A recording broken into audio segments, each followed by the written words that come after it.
Hello friends. यह dictation Ramdhari Gupta खंड 2 से लिया गया है, जिसकी गति 80 शब्द प्रति मिनट होने वाली है। अगर आप रामधारी गुप्ता खंड 1 भी लिखना चाहते हैं तो उसकी लिंक आपको नीचे डिस्क्रिप्शन बॉक्स में मिल जाएगी। इसके अलावा आपको न्यूज़पेपर की डिक्टेशन, संपादकीय वाले डिक्टेशन भी इस चैनल में मिल जाएंगे। ज़्यादा समय ना लेते हुए डिक्टेशन को स्टार्ट करते हैं। डिक्टेशन स्टार्ट होगा 5 सेकंड के बाद।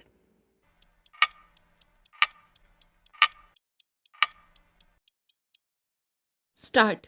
महोदय, देश की लगभग 3/4 जनसंख्या गांवों में रहती है, जिनकी आय कम होने के साथ साथ शिक्षा, स्वास्थ्य, पेयजल आदि अन्य आवश्यक सुविधाएं भी उन्हें पर्याप्त मात्रा में उपलब्ध नहीं है।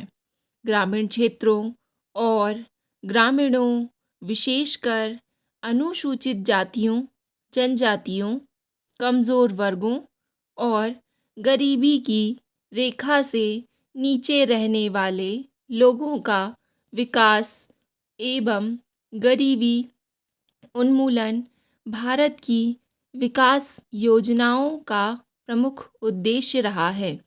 ग्रामीण विकास का व्यापक दायरा है, जिसमें ग्रामीण क्षेत्रों एवं ग्रामीणों के जीवन स्तर का सर्वांगीण विकास शामिल है। इसका अर्थ निर्धनतम लोगों की अपने स्थानीय सामाजिक एवं आर्थिक परिस्थितियों में उत्पादन क्षमता की वृद्धि है। ग्रामीण विकास की प्रक्रिया में पूंजी का निवेश एवं उसका विस्तार, उत्पादक शक्तियों का विकास तथा निर्धन एवं बेरोजगार ग्रामीणों का अर्थव्यवस्था के उत्पादक विकासशील क्षेत्रों में सम्मिलित होना आवश्यक है। मंत्रालय की गतिविधियों का मुख्य उद्देश्य गरीबी पर सीधा प्रहार है, जिसके अंतर्गत विशेष मजदूरी, रोजगार व स्वरोजगार कार्यक्रम, भूमि सुधार, बंजर भूमि विकास एवं जल संभरण विकास कार्यक्रम हैं। इनमें स्वच्छ पेयजल की व्यवस्था, ग्रामीण स्वच्छता, कृषि विपणन, ग्रामीण आवास है तथा लोक कार्यक्रम तथा ग्रामीण प्रौद्योगिकी विकास परिषद द्वारा सहायता और राष्ट्रीय ग्रामीण विकास संस्थान एवं कृषि विपणन केंद्र के माध्यम से प्रशिक्षण की व्यवस्था शामिल है। गरीबी उन्मूलन के प्रयासों का महत्व इसकी योजनाओं के आवंटन में था। उसकी वृद्धि को बताता है, जहां 9वीं योजना में इसका परिव्यय 40,000 करोड़ रुपए था, उसे बढ़ाकर 10वीं योजना में 80,000 करोड़ रुपए कर दिया गया है। इस बढ़े हुए परिव्यय के साथ साथ, जैसा कि पंचायती राज संस्थाओं से संबंधित महत्वपूर्ण संविधान अधिनियम 1992 में बताया गया है, लोगों की कार्यक्रमों में बेहतर भागीदारी प्राप्त होगी, जिससे निर्धन ग्रामीणों के जीवन स्तर में सुधार लाने के प्रयास को नई दिशा प्राप्त होगी। ग्रामीण क्षेत्रों में गरीबी उन्मूलन के राष्ट्रीय प्रयास में ग्रामीण विकास मंत्रालय के मुख्य कार्यक्रमों को दी गई नई दिशा की एक झलक इस पुस्तिका में प्रस्तुत है। ग्रामीण गरीबी की समस्या कम ग्रामीण उत्पादकता और अल्प बेरोजगार व बेरोजगारी से जुड़ी है। यद्यपि विकास की सामान्य प्रक्रिया के अधीन ही उत्पादक बेरोजगार के अधिकाधिक अवसर सृजित किए जाते हैं, फिर भी ग्रामीण लोगों के लिए रोजगार पैदा करने तथा आय के कुछ न्यूनतम स्तर प्राप्त करने हेतु विशेष रोजगार कार्यक्रमों की सतत आधार पर ज़रूरत है। उपर्युक्त उद्देश्य को ध्यान में रखते हुए समय समय पर रोजगार सृजन की विभिन्न योजनाएं चलाई गई थी।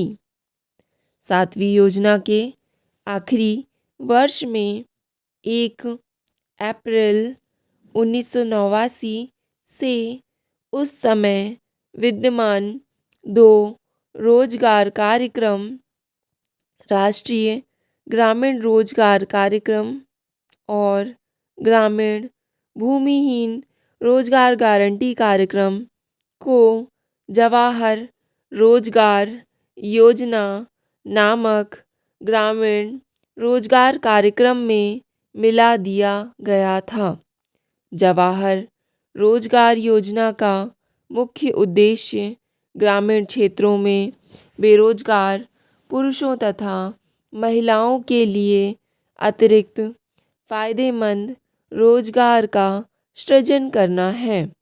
ग्रामीण आर्थिक आधार ढांचे को सुदृढ़ बनाकर सतत आधार पर रोजगार के अवसर सृजित करना है। महोदय, सामुदायिक और सामाजिक परिसंपत्तियां सृजित करना ग्रामीण गरीबों को प्रत्यक्ष तथा निरंतर लाभ पहुंचाने हेतु उनके लिए परिसंपत्तियों का निर्माण करना, मजदूरी स्तरों पर सकारात्मक प्रभाव डालना, ग्रामीण लोगों के जीवन स्तर में समग्र रूप से सुधार लाना, गरीबी की रेखा से नीचे बसर करने वाले लोग लक्षित वर्ग हैं। अनुसूचित जातियों, अनुसूचित जनजातियों और मुक्त बंधुआ मजदूरों को वरीयता दी जाती है। रोजगार के 30% अवसर महिलाओं के लिए आरक्षित हैं। केंद्र और राज्यों द्वारा 80/20 के अनुपात में व्यय वहन किया जाता है।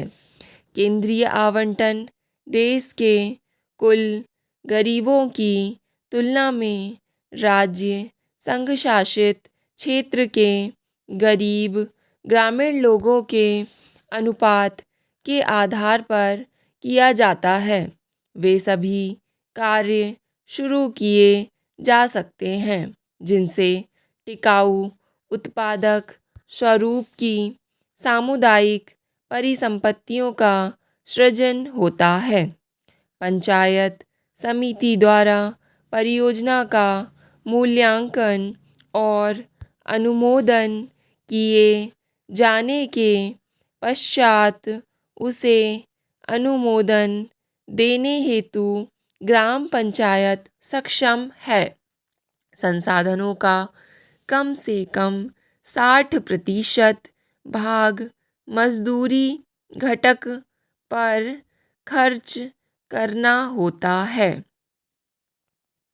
जवाहर रोजगार योजना के कार्यों के निष्पादन हेतु ठेकेदारों तथा बिचौलियों को लगाए जाने की अनुमति नहीं है। मजदूरों को रियायती दरों पर प्रतिदिन 2 किलोग्राम खाद्यान्न दिया जाता है। 1755 पुनर्गठित ब्लॉकों में मजदूरों को दिए जाने वाले खाद्यान्नों का जारी मूल्य प्रति किलोग्राम 50 पैसे कम है। जवाहर रोजगार योजना की सामान्य प्रणाली के अलावा पिछड़ेपन के आधार पर चयन किए गए 120 पिछड़े जिलों में कार्यक्रम को तेज करने के लिए 700 करोड़ रुपए आवंटित किए गए हैं। जवाहर रोजगार योजना की तीसरी पद्धति में विशेष और अभिनव परियोजनाएं प्रारंभ करने का प्रावधान है, जिनका उद्देश्य मजदूरों का नगरों में पलायन को रोकना, महिलाओं के लिए रोजगार के अवसर बढ़ाना तथा स्वयंसेवी संगठनों के माध्यम से ऐसे विशेष कार्यक्रम चलाना है जिनका ध्येय जल संभरण, विकास, बंजर भूमि का विकास करना हो।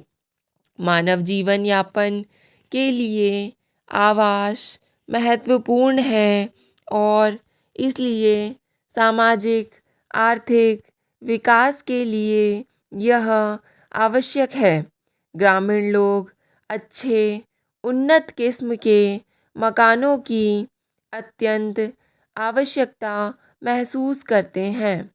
ग्रामीण गरीब लोगों को आवास संबंधी आवश्यकताओं को पूरा करने के प्रयासों के एक भाग के रूप में मई 1985 में इंदिरा आवास योजना शुरू की गई थी।